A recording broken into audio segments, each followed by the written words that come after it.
রস খেয়ে মালিকের না পেয়ে টাকা দিয়ে শিকারের মধ্যে আটতে পারবেন না, আমি পেয়ে দিই আগে আগে বের করেন, আগে ওইটা বের করেন।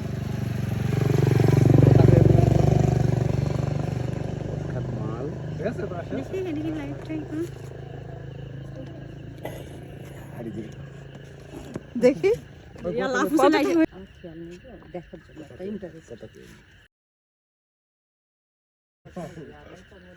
না না কিছুই নেই, পরিষ্কার আছে, অনেক রস হয়েছে তো মিষ্টি একটু হবে হ্যাঁ না সমস্যা নেই, আমাদের আমার চাচা বুঝতে হবে একটু হ্যাঁ পুরোটা একটু সাইডে গাছটাছ নেই গিলাস আনবো, গিলাসে খাবে না তো, গিলাসে খালি না না এইভাবে খাক, সমস্যা নেই।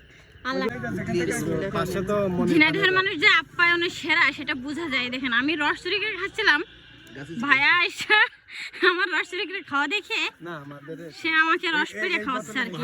আটকে রেখে রস খাওয়াচ্ছে।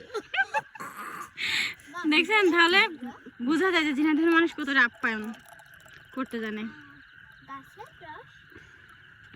আর নেই না। টাকা দিয়ে দিলাম, গাড়ির মধ্যে রস চুরি করে খেয়ে যাচ্ছি। রস খেয়ে মালিকের না পেয়ে টাকা দিয়ে শিকারের মধ্যে